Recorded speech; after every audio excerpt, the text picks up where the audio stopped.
मुझे तैरने दे या फिर बहना सिखा दे, अपनी रजा में अब तू रहना सिखा दे। मुझे शिकवा न हो कभी किसी से, हे ईश्वर मुझे सुख और दुख के पार जीना सिखा दे। हेलो फ्रेंड्स, कहाँ कहाँ से गुजर गए कि आज के एपिसोड में मैं अब थोड़े दिनों बाद दरअसल कुछ अपनी निजी कारणों से मैं ब्लॉग नहीं बना पा रही थी। आज कुछ दिनों बाद बना रही हूँ। आज के एपिसोड में अपना पति के साथ मेरी आखिरी पड़ाव जो विश्रामपुर का, उसके बारे में आपसे शेयर करूँगी। इसका मैं 2-3 पार्ट में बनाऊँगी। मैं डिटेल में आपसे सब बातें करना चाहती हूँ। मेरे पति का जैसे ट्रांसफरेबल जॉब है, तो जॉब था जैसे, तो उनका कुछ 27 नवंबर 2019 में उनका ट्रांसफ़र रायगढ़ से विश्रामपुर हुआ। तो हम लोग आए थे, हम लोग दोनों ही आए ज्वाइन करने विश्रामपुर। रायगढ़ से विश्रामपुर का रास्ता बहुत दूर, 2 पहाड़ी, बहुत ऊंची ऊंची पहाड़ी, बहुत ही खतरनाक मोड़, और रास्ता एकदम एडवेंचर जैसा लग रहा था। और बहुत ऊपर उठने से जैसे प्लेन में कान शून्य हो जाते हैं, ऐसे कान शून्य हो गए थे। इस टाइप का एडवेंचर करके थोड़ा डर ही लग रहा था। लेकिन लोग बोले थे विश्रामपुर बहुत अच्छी जगह है, मौसम के हिसाब से भी अच्छा है और बाकी सब चीज़ों के हिसाब से भी अच्छा है। थोड़ा इंटीरियर ज़रूर है। तो हम कुल आके रात के 8 साढ़े 8 बजे पहुँचे थे रायगढ़ से विश्रामपुर। 8:30 बजे मेरे पति के 2 जूनियर कॉलीग खड़े थे, फूल वूल लेके स्वागत हुआ उनका। उसके बाद हम गेस्ट हाउस में रुके थे। फिर ये सिलसिला चलता रहा क्योंकि क्वार्टर मिलने में कुछ टाइम लगा।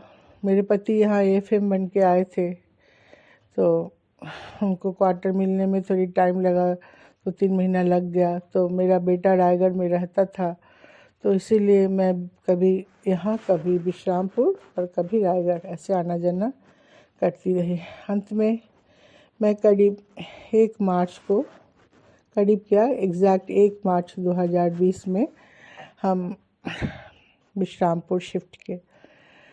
शाम के समय हमारा ट्रक आया, हम सामान उतरवाए, लेकिन उतनी रात हो गई थी 10-11, तो हम लोग सामान उतरवा के बड़े बड़े सामान जो हैं पैकर्स खोल के फिर चले गए। उनको चूँकि रात देर कहीं और जाना था, तो हम लोग फिर गेस्ट हाउस चले गए।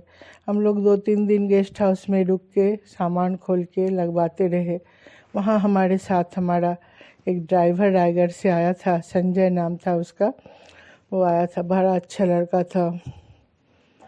वो हमारे साथ 7 दिन करीब रुका और हमारा घर वर सेट करने में बहुत मैंने हेल्प किया, बहुत ज़्यादा हेल्प किया हम लोगों को। कुछ अजीब इत्तेफाक कहिए कि 1 तारीख को मैं मार्च में आई यहाँ, हमारा यहाँ किसी से ज़्यादा उतना परिचय हुआ नहीं था, जबकि मैं लेडीज़ क्लब वगैरह ज्वाइन कर चुकी थी। बीच बीच में आती थी तो क्लब वगैरह ज्वाइन की थी, लेकिन ज़्यादा किसी से उतना परिचय हो नहीं पाया था। और कुछ 22-23 मार्च से लॉकडाउन शुरू हो गया। मैंने एक नए जगह में आई, आते ही मैं किसी को उतना जान भी नहीं पाई, एक घर के अंदर रह गई। वो कोरोना काल था, क्या खतरनाक समय दोस्तों, आप सभी उससे गुजरे होंगे। मैं तो सोच के तो नई जगह, किसी से जान पहचान नहीं, कुछ नहीं, घर के अंदर बाई नौकर भी आना बंद हो गए थे। बस ड्राइवर ज़रूर आता था, क्योंकि वो शायद ज़रूरी सेवा में पड़ता है तो उन लोगों को आने दिया जाता था, और नौकरों को तो पुलिस डंडा लेके भगाते थे।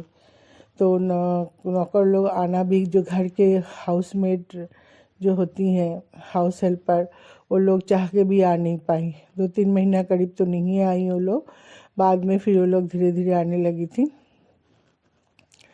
चारों तरफ बंद, सब कुछ एकदम। आसमान में तितलियां उड़ती हुई दिखाई देती थी। कभी किसी कारण से जैसे थोड़ा बाहर निकले, कुछ देर के लिए कुछ दुकानें थोड़ी देर के लिए खुलती थी, वो भी दुकानों के सामने गोल गोल साइन किया हुआ रहता था, जिसमें थोड़ी दूरी पे सबको रहना है और मास्क लगा के सबको निकलना है, हमेशा हाथ सैनिटाइज करना है। और ये सब बहुत सारे नियम थे उस समय जिससे आप सभी अवगत हैं। लेकिन वो सुनसान, सुबह 10-11 बजे सुनसान रास्ता, दुकानें बंद देख के ऐसा डर टाइप का लगता था जिसका मैं बयान नहीं कर सकती थी। महामारी के बारे में मैंने पढ़ा है किताबों में, लेकिन फिल्में भी देखी हैं, लेकिन कुछ आइडिया नहीं था। मैं सुनती थी महामारी होता है, देश के देश ख़त्म हो जाते हैं, गांव के गांव ख़त्म हो जाते हैं। एक डर था अंदर। मेरा बेटा एक दिन आके मेरे को बोला कि मम्मी शायद ये महीना तक, कुछ एक महीना बताया था, हम सभी ख़त्म हो जाएंगे। है तो बड़ा, बहुत पढ़ा लिखा भी है, लेकिन फिर भी मैं उसके बातों से एकदम डर गई। जबकि उसकी बातें मुझे थोड़ी बचकानी लगी थी कि अभी देश इतना उन्नति कर रहा है, हमको नहीं लगता ऐसा कुछ होगा। लेकिन फिर भी मैं एकदम अंदर से दहशत से डर गई थी। सब कोई घर में बंद, सबका वर्क फ्रॉम होम, स्कूल बंद, कॉलेज बंद। लेकिन चूँकि मेरे पति कोयला इंडस्ट्री से जुड़े हुए हैं और कोयला ज़रूरी सेवा में आता है, इसलिए उनको ऑफिस जाना पड़ता था। अभी कभी कभी लगता है कि शायद उनको मैं जिद करके अंदर बोलती कि नहीं जाना है आपको, तो शायद अच्छा रहता। ये बात मैं क्यों बोल रही हूँ, ये इसका जिक्र मैं बाद में करूँगी। तो ऐसे ही दहशत भरे समय में हमारा ये विश्रामपुर का मेरी जर्नी शुरू हुई। अच्छे लगने लगे इस घर के। घर नए तरीके से बना था, सब फर्श वगैरह सब नया था, खिड़की दरवाजे सब पूरा नया कंस्ट्रक्शन किया हुआ था, इसीलिए अच्छा लगता था। और बगीचा था जिसमें मैंने अपने गमले के अलावा और भी फूल वूल लगाने लगी। एक पेड़ था जिसमें बहुत सारा बेर फले हुए थे और 2 पपीते के पेड़ थे, एक घर के साइड में, एक घर के घुसते ही। बहुत बड़े बड़े और खूब स्वादिष्ट पपीते थे उसमें। एक पपीता का पेड़ तो एक मई की दोपहर में बहुत माने हवा चली तो पपीता का पेड़ गिर गया, और दूसरा बहुत बाद में गिरा, वो भी गिर गया। पपीता का पेड़ अब अभी फ़िलहाल नहीं है हमारे यहाँ। तो बाकी और सब फूल पौधे वही सब देख के हम लोग, मैं, मेरा बेटा, हम लोग रहे। मेरी उसी बीच में कुछ ऐसा हुआ कि मेरे बेटे को शादी भी मुझे करनी पड़ी मैंने मेरा बेटा एंगेज था बहुत सालों से। लेकिन चूंकि मेरी बहू आके मायके में थी और हमको लगा कि यही वो समय है, इन लोगों को हमेशा पढ़ाई लिखाई ये वो, छुट्टी नहीं, ये सब था। अभी अगर वो लोग खुद ही इच्छा जाहिर किए दरअसल कि शादी करना है, तो मैंने सोचा इस मौके को गंवाना नहीं चाहिए, क्योंकि इससे पहले मैं 1-2 बार बहुत कोशिश की थी इन लोगों को शादी करवाने की, किसी न किसी कारण से यही लोग मना किए थे। तो इस बार मैंने उस मना को मैंने सुन ली, और जब वो लोग खुद ही शादी करना चाह रहे हैं तो मेरे को ठीक लगा, ठीक है। लेकिन सरकारी आदेश के हिसाब से कुल 15 जन मिला के मुझे शादी करना था। 15 जन में मैंने हम तीनों, हम पति पत्नी, मेरा बेटा, मेरी बहू के माँ पिताजी और उनके मामा मामी, बस इतने ही लोग शादी में थे। एक कैमरामैन, एक वीडियो वाला, पंडित के असिस्टेंट, और हमारे घर की एक बाई, एक नहीं 2 बाई थी मेरे घर की। बस इतने ही लोगों में बहुत ख़राब लग रहा था कि हमारे जो लेडीज़ क्लब का जो ग्रुप है उनको भी बुला लेती। बुलाने से लोग आ भी जाते।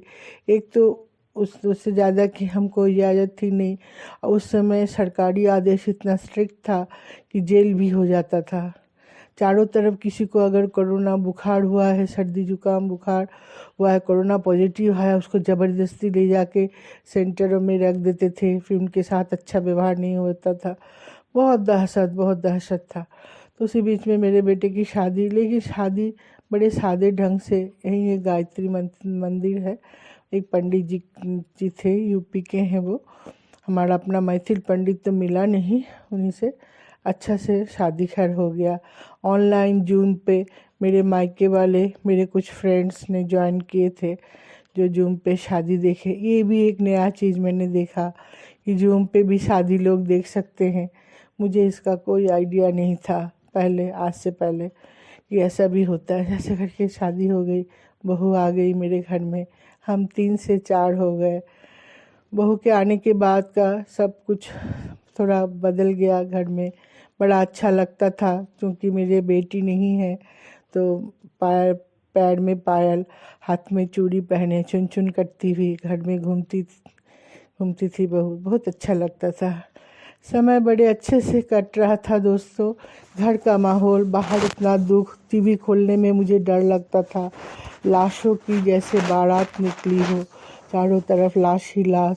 लोगों को अंतिम संस्कार नहीं कर पाते थे, क्योंकि मरने के बाद भी कोरोना वालों को उनके प्रियजनों को दिया नहीं जाता था डेड बॉडी। बहुत ही, मैं उस सब बातों को ज़्यादा याद करना नहीं चाहूँगी, क्योंकि उस दहशत से आप सभी गुजरे हैं जो लोग मेरी इस वीडियो को अभी सुन रहे हैं। तो मैं इस चीज़ का ना करके मैं अपनी बात बताऊंगी। वो सबसे मुझे जैसे तैसे हम मन लगाने लगे थे घर में। हम 4 जन थे घर में, मन लगने लगा था हमारा। ये है, यहाँ के कुछ दुकानदारों ने बहुत हेल्प किया था। जिन लोगों को किराना बोलिए, फल बोलिए, सब्जी बोलिए, उन लोगों को फ़ोन करो तो घर पहुंच जाता था। जैसे बहुत जगह सुने कि लोग कुछ लेने निकलते थे, सामान घर का ज़रूरी, तो लोग डंडा से पुलिस मारते थे। ऐसा भी मेरी एक सहेली है, वह भी उसी के भतीजे को कुछ सामान लेने गया था, पुलिस इतना मारा था कि पैर टूट गया उसका। तो ऐसी कहानियाँ आपने भी सुनी होगी। लेकिन यहाँ ये सब हेल्पिंग बहुत अच्छा रहा। खाने पीने की सच पूछे तो ये सब चीज़ों की कभी कोई ईश्वर की कृपा से कमी नहीं हुई। तो मेरा ये विश्रामपुर स्टे का और मेरे बेटे की शादी का जो ये था, ये आज मेरा पहला एपिसोड में है। आगे भी मैं इसके बारे में आप लोगों से मेरे अगले एपिसोड्स में बात करूँगी। आज के लिए बस इतना ही। जय हिंद।